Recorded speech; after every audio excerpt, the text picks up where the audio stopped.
नमस्कार मंडळींनो, शिवा मालिकेच्या आजच्या भागामध्ये आपण पाहणार आहोत की आता मिया चाचा डिप्पर हे आतमध्ये कपाट उघडण्याचा प्रयत्न करत असतात. मिया चाचा आता खूप साऱ्या कपाटाच्या चाव्या घेऊन त्या कपाटाला लावत असतात. इकडे मात्र माझ्या हा दरवाजात कोणी येतं का नाही यासाठी राखण उभा असतो. तेवढ्यात दोन माणसे तिथे येतात.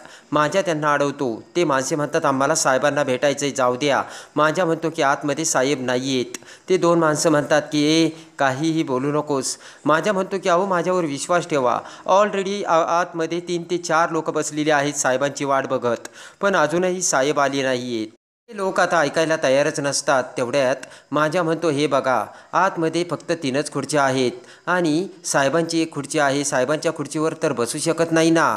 आणि तेवढ्यात इकडे मिया चाचा आतमध्ये कपाटा उघडण्याचा प्रयत्न करत असतात. डुप्लिकेट चावी घेऊन अखेर मिया चाचाने ते कपाट उघडलेले असतं आणि मिया चाचाच्या हातात आलेली असते ती फाईल. पटकन आता मिया चाचा ती फाईल आपल्या हातात घेतात आणि कपाट लॉक करतात. ते माणसे आता माझ्याचं काही ऐकत नाही. माझ्या आतून म्हणतो की बरोबर आहे ना, तुम्ही तिघे साहेबांच्या आतमध्ये वाट बघत बसलात ना आणि खुर्च्या 3च आहेत ना.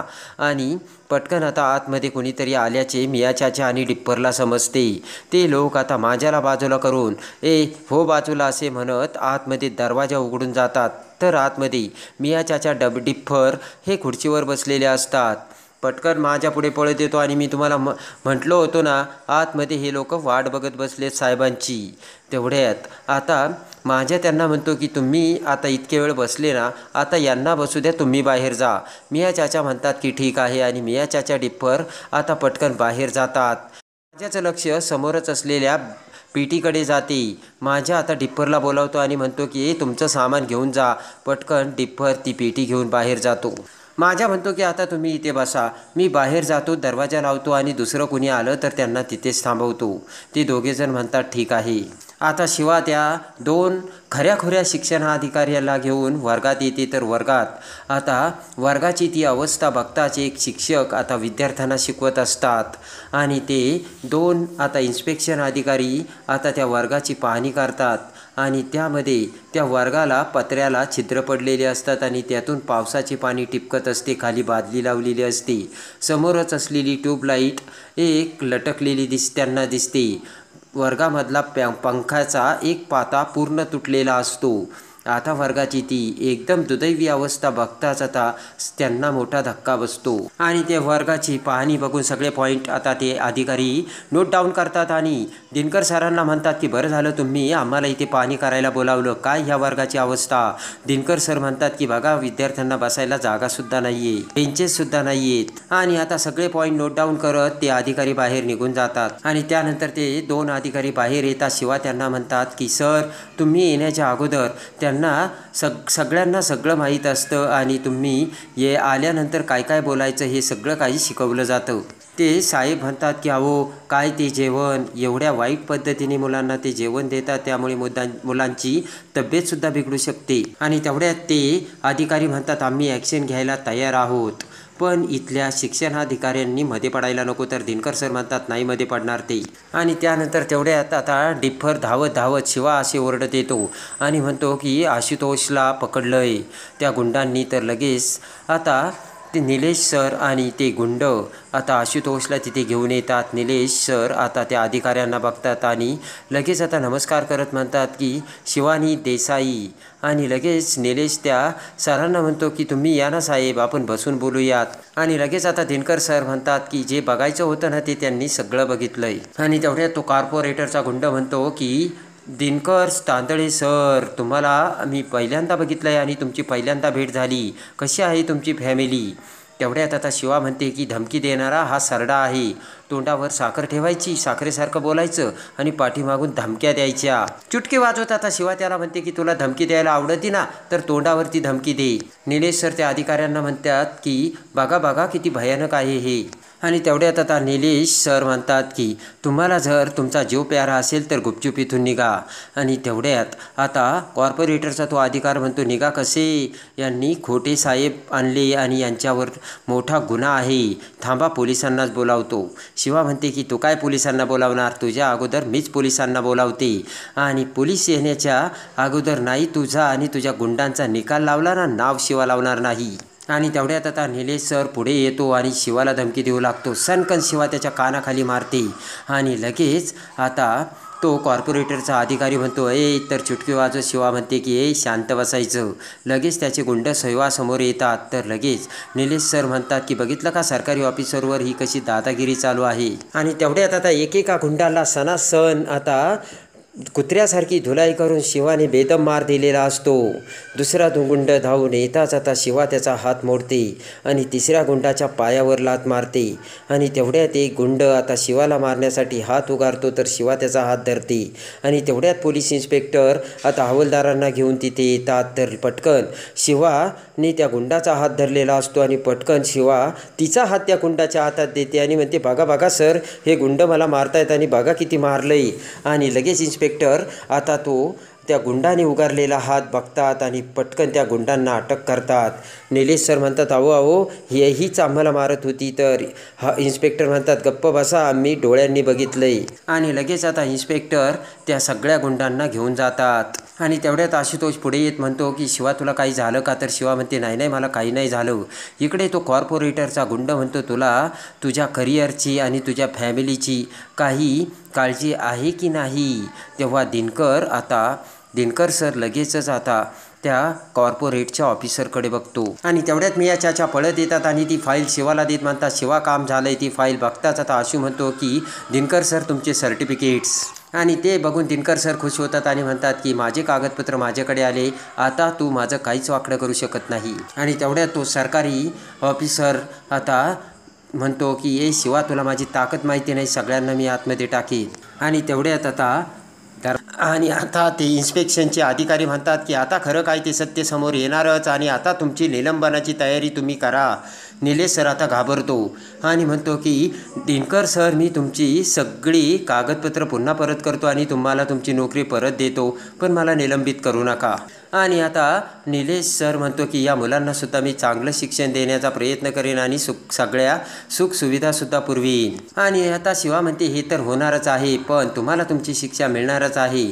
सरासर तुम्ही असा भ्रष्टाचार करता आणि पैसे खिशात घालता. आणि तेवढ्यात ते इन्स्पेक्शनचे अधिकारी म्हणतात की शिवा आणि तांदळे सर तुमचे खूप आभार, तुम्ही खूप मोठं काम केलंय. आता आम्ही आमचे रिपोर्ट्स काढतो आणि म्हणजे यांचं लवकरात लवकर निलंबन होईल. आणि तेवढ्यात आता आशू आता दिनकर सरांच्या खिशाला लावलेला पेन काढतो आणि म्हणतो, यामध्ये कॅमेरा आहे आणि सगळे पुरावे आहेत. आता मात्र निलेश सराची आणि त्या कॉर्पोरेटच्या गुंडाची बोलती बंद झालेली असते. आणि इकडे आता सगळेजण शिवाचे आभार मानतात आणि खऱ्या अर्थाने शिवाच्या रूपात आज देवच भेटला असे सगळेजण आता शिवाला बोलतात. आणि तेवढ्यात आता राजेश म्हणतो की आज मी वस्तीत कॉलर टाईट करून फिरू शकतो. आणि त्यानंतर आता इकडे आशू आता पटकन शिवाला लागला असल्यामुळे हॉस्पिटलमध्ये घेऊन येतो. आता शिवा इंजेक्शनला घाबरते, पण आता डॉक्टर म्हणतात की आपण पट्टी करूयात. आणि लगेच आता डॉक्टर ही शिवाची जखम क्लीन करते. शिवा म्हणते की मला ना एखाद्या वाघाच्या जबड्यात हात घालायला लावला तर मी घालीन, पण मला इंजेक्शनची खूप भीती वाटते. आणि इकडे आता शांता काकू ही उर्मिलाच्या बेडरूममध्ये येते आणि म्हणते की स्वयंपाकाची तयारी करायची का. तेव्हा आता उर्मिला म्हणते हो. आणि उर्मिलाची पाठ दुखत असते. तेवढ्यात शांता काकू म्हणते की काय झालं. उर्मिला म्हणते की थोडीशी उसण भरल्यासारखं झालंय, बाम लावलाय मी आत्ता. एवढ्यात आता शांता काकू बाहेर जाते आणि पटकन गरम तवा पक्कडने उचलून आणते आणि त्यावरती कपडा टाकते. तेव्हा आता उर्मिला म्हणते की काय. तर लगेच शांता काकू म्हणतात की याने शेकायचं. उर्मिला म्हणते असं काय करताय, ते गरम आहे, मला भाजेन. तर शांता काकू म्हणतात नाही भाजणार. आणि पटकन शांता काकू कपडा गरम करून तो आता उर्मिलाच्या पाठीला लावते आणि म्हणते हे असे जुने उपाय करून बघावेत. आता उर्मिलाला थोडंसं बरं वाटू लागतं. आणि त्यानंतर आता शांता काकू म्हणते की तुम्ही आता आराम करा, मी बघते. आणि लगेच शांता काकू कपड्यांच्या घड्या घालू लागते. उर्मिला म्हणते की नाही तुम्ही ना स्वयंपाकाची तयारी करा. शांत काकू म्हणते की अहो काय हे त्यात करते मी. आणि इकडे आता सगळी पान्हा गँग गॅरेजवर येते आणि रॉकी आणि चंदनला शिवाने धडामधूड कशी ढिशूम मारली आणि गुंडांची कशी कुत्र्यासारखी धुलाई केली आणि त्या ऑफिसरला कसे निलंबित केले याची सगळी हकीकत आता चंदन आणि रॉकीला सांगते. चंदन रॉकी खूप खुश झालेले असतात. आणि एवढ्यात आता CEO आता आशूला फोन करतो. तर आशू म्हणतो काय झालं. CEO म्हणतो की काय झालं म्हणजे, अरे आपलं डील आता एक्झिक्युशन स्टेजला आहे आणि मीटिंग आहे ती तू कुठे आहेस? आणि तेवढ्यात आता आशू म्हणतो की सर मी जरा कामासाठी बाहेर आलो होतो आणि तसं मी मॅनेजरला लाईन आउट केलं होतं. आणि तेवढ्यात आता CEO म्हणतात की आशू तुला हे काम सोपं वाटतं का? तू विसरू नकोस तू कोणासोबत डील करतोयस. आणि तेवढ्यात आता CEO म्हणतात हे बघ तुला जर जमत नसेल तर आपण आत्ताच्या आत्ता हे डील कॅन्सल करू, पण मला असलं बिहेवियर अजिबात सहन होणार नाही. आणि तेवढ्यात आता आशू म्हणतो की सर डोंट वरी आपण ऑफिसला आल्यावर बोलू, सगळं नीट होईल. आणि नंतर फोन ठेवता शिवा म्हणते काय झालं?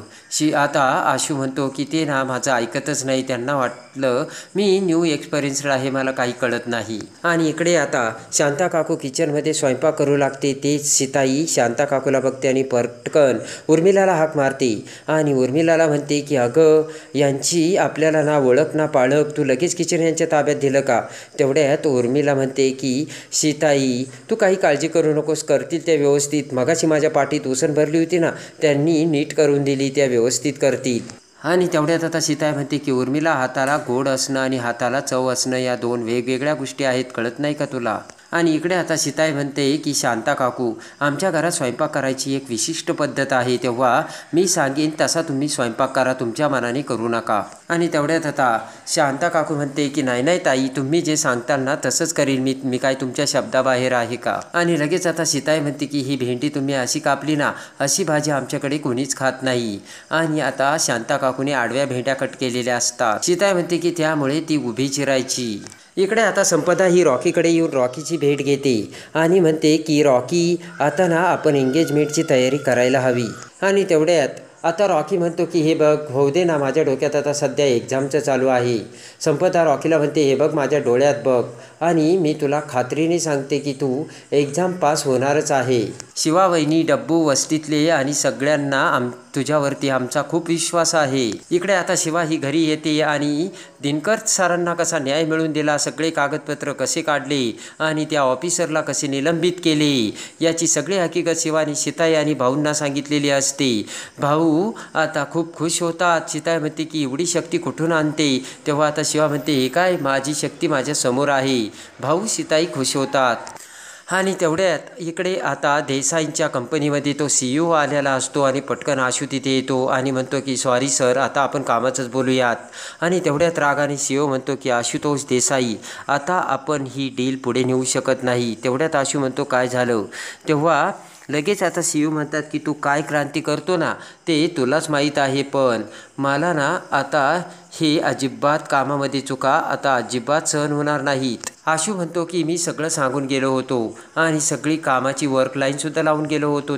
तेवढ्यात आता CEO उठून उभा राहतात आणि म्हणतात की अरे आपल्याकडे आज 2 क्लायंट आले होते आणि त्यांना स्पेअर पार्टची डीलरशिप हवी होती आणि तू तिथे नव्हता. शेवटी वाट बघून ते निघून गेले तिथून. आणि लगेच आता CEO म्हणतात की तू तुझ्या मॅनेजरला हा प्लान काढायचा सांगितला होता, हा काय प्लान आहे का? पेन्सिलने काढलाय तो. आणि तेवढ्यात आता आशुतोष म्हणतो की मीच पेन्सिलने काढायला सांगितला होता. तेवढ्यात आता CEO म्हणतात की व्हॉट डू यू से? एवढ्या मोठ्या कंपनीचा तू मालक असताना तू हे असे काम करू शकतोस का? आशू म्हणतो हे बघा माझी काम करायची एक पद्धत आहे आणि मी ज्या पद्धतीने काम करतो ना त्या पद्धतीने माझे काम वर्कआउट होतात. आणि तेवढ्यात आता आशू म्हणतो की सर तुम्ही प्रत्येक गोष्ट माझ्यासोबत मॅनेज करायला लागलात तर कसं होईल? आणि लगेच आता CEO म्हणतो की तुझी गेलेली डील, तुझी ही रब्बीश ड्रॉइंग आणि तुझे हे एक्झिबिशन तू कसे भरून काढणार आहेस? आणि इकडे आता सीताई पुन्हा आता शिवाला शिक्षणाचे धडे देते. शिवाला शिकू लागते कसं लिहायचं, कसं वाचायचं, कसं बोलायचं याची सगळे धडे आता सीताई शिवाला देते. आणि इकडे आता आशूच्या हातातून डील गेलेली असते तर शिवा पुन्हा आता आशूला कशी डील मिळवून देते हे बघण्यासाठी आणि शिवा मालिकेच्या डेली अपडेटसाठी आपल्या चॅनलला लाईक करा, सबस्क्राईब करा.